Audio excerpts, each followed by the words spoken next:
I just got to work, and yeah, I have a closing today. The first one of January, the first of many. Let's claim that in advance. It's crazy because we had a team meeting a couple of days ago, and they were saying that 74% of realtors, not real estate agents, realtors, which are real estate agents who are a part of the National Association of Realtors organization, 74% did not close a home last year. So that means that 74% of realtors sold 0 homes last year. And that was super eye-opening. We all know that 2024 was definitely a different market. Interest rates were high, home prices were high. You have people who had a 2% interest rate, 3% interest rate, who potentially wanted to sell and move, but then they would be trading in their current home for something less than. You have first-time home buyers where it was incredibly difficult for them to get into a home because interest rates, again, were at an all-time high. And then also the entry price to even get a starter home was also high. So that made it very difficult for first-time home buyers. And yeah, just the sentiment around buying a home last year with the presidential campaigns going on, the buyer sentiment was way down, and so was the seller sentiment as well, not knowing where the economy would go and what would happen. So anyways, 2024 year was definitely a tough year for many real estate agents. I am very blessed to have been on a team that was very ahead of the game. Our team sold 174 units last year.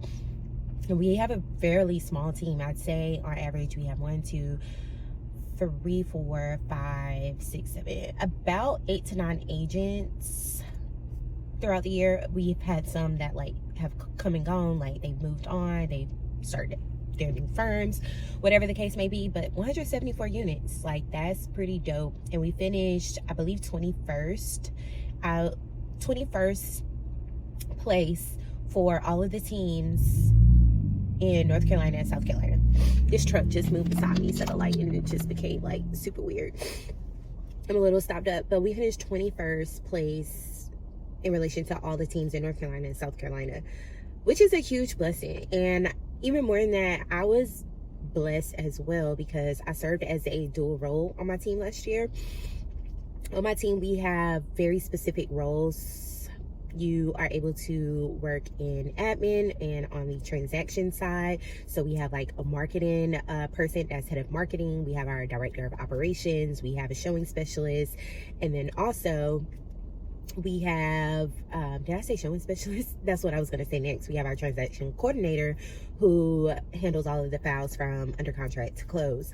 We also have on our team showing specialists, which is, it was one of my positions for 2024. I was a dual position. I was a lead agent and a showing specialist. And we have lead agents who basically is like the main person on the file, the one that the contact basically has all of the communication with when it comes to putting in the offer and offer negotiation, the initial consultation. And then we also have field coordinator. This person basically goes out in the field to do the signs, the lock boxes, drop off pre-listing packet deliveries, things of that nature. So we have a lot of different like specialties within our team, and I was blessed and fortunate enough to not have flatlined and made like $0 in real estate last year. It definitely was not my best year last year, but it also wasn't like, oh my God, let me quit real estate. So I'm thankful and I'm grateful for that. Having a dual role definitely helped me to get through that hard year and continue to develop my skill set in terms of script practice, getting on the phones, talking to people, things of that nature. And so this year, I have a goal, and I'm just speaking it out loud, to personally close a minimum of 12 homes for the year. And you may say, oh girl, that's a low goal. Well, if you're new to real estate, or if you've been in the business, then you should know this, like the average agent only sells 4 to 6 homes a year. And as you can see by the statistics from 2024, many agents, 74%, matter of fact, didn't sell 1 home last year. So 1 home a month is pretty good. Like, you're going to be in the top percentile even by selling one home a month. So that just shows that your skill set and the things that you're doing, the activities that you're doing, making the calls, all of the things is working. And so my goal is 1 transaction per month, a total of 12 for the year.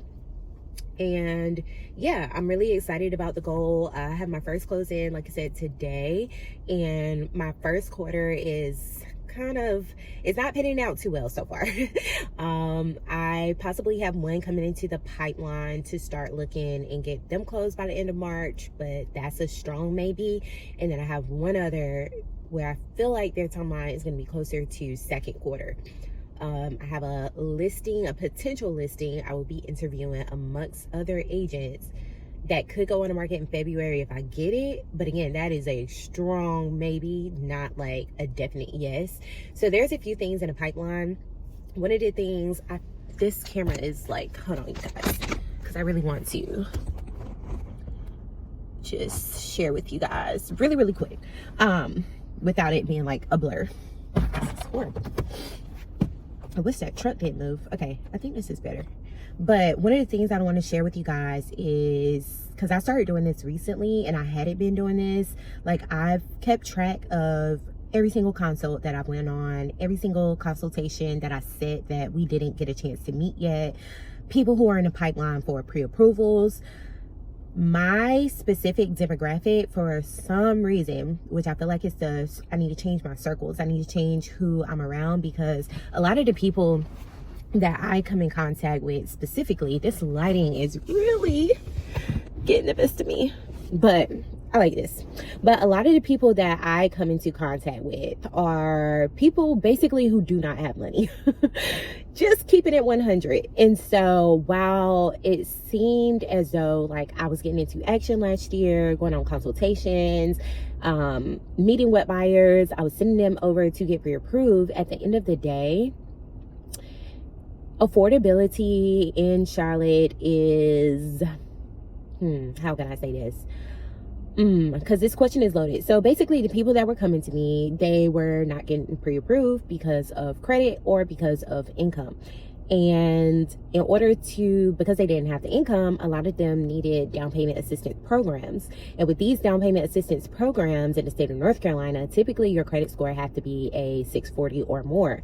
And the other thing I realized is that a lot of people who were coming to me last year to get the home buying process started, those people were single people. And it made me realize that if you have a single income, unless you're making like 6 figures or just a very high income earner, you had a single income, like it's also very difficult if you're not making money to buy a home in the Charlotte area, because the home prices, in my personal opinion, aren't fit for like the average income earner to be a homeowner. Like it almost takes 2 people in this economy to be able to buy a home.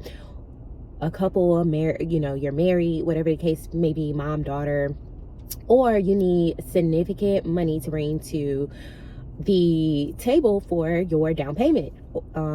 So yeah, that just made me realize that like the demographic that you will want to target in this particular market, like it has to be high income earners. It has to be people who possibly already have a home, who already have equity in their home, and they're either just looking for something different, or the baby boomers who have lived in their home forever. They're just literally sitting on money and they need to downsize. So I've come to those realizations, but I kind of got off track.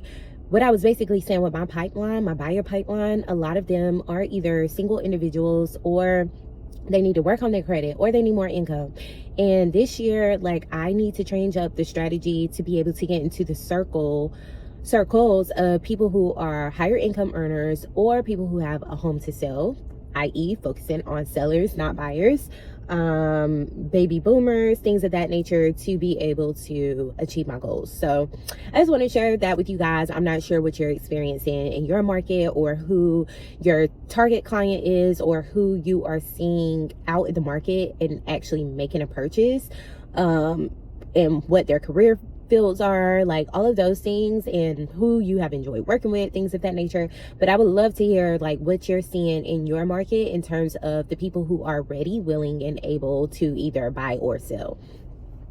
So yeah, so those are things that I've come to the realization. And like I said, my goal for this year is 12 units, 12 homes closed, help 12 families either buy or sell. And one of the ways that I can get closer to my goals, you can get closer to your goals, is definitely focusing on sellers, because there are so many pieces of business that can come from working with the seller and listing their home. Number one, they may need to sell, right? But then they also may need to buy. You can also get potential referrals if you do a good job for them. So that's already, say for example, sell by 2 transactions. If they give you 1 referral, even, that's 3 transactions. And then if you host an open house, or if your sauna's in your yard, things of that nature, you may be all in at 4 opportunities that has come from that 1 listing. And so I feel like for so long, like, I was focused on buyers, because I really do truly love working with buyers. And yet at the same time, there has to be some sort of strategy behind it, because in this market, again, especially for a first-time home buyer, which is where my passion truly lies, it is incredibly difficult for them if they aren't high income earners, and if their credit score don't suck. Like, they need great credit. So yeah, but yeah, I don't even know why I came on here like ranting or whatever, but anyways, I'm about to go up to the office, start my lead generation, my new business development, finding new people to speak with who may have a real estate need. And yeah, that's my goal for today. Like I said, we have our coaching today, later this morning, and then later tonight I have a church event that I'm super excited about. But I just wanted to get up here and share that 2024 was definitely a hard year for most real estate agents. And if you were able to stick it out, thug it out in 2024, then I'm feeling like super just motivated and confident for 2025. A lot of real estate agents have left the business as of last year and has not renewed their annual association fees or any of that. So there's less competition, definitely, for sure. And I forgot what the numbers were on that in terms of how many agents have left the business, but I'm super excited. There's definitely still room to get your share of the pie, your share of the business. In Charlotte region alone, last year we closed over 40,000 homes. So 12 out of 40,000 homes closed and sold in the Charlotte market. I'm pretty sure I can get that. So yeah, it's just like changing your mindset and figuring out last year, what did you do last year that you don't want to bring into 2025? And then what new things do you want to implement in 2025 that's going to really grow your business and really have it take off to the next level? And doing something differently. So for example, last year, probably total, I did maybe 4 or 5 open house events last year, and I really wanted to make a change and really just double everything that I did last year. I wanted to double my efforts for this year. And so this month alone, I've already done 4 open houses. So I'm already on track to do more than I did last year. And just being able to implement different strategies to get business.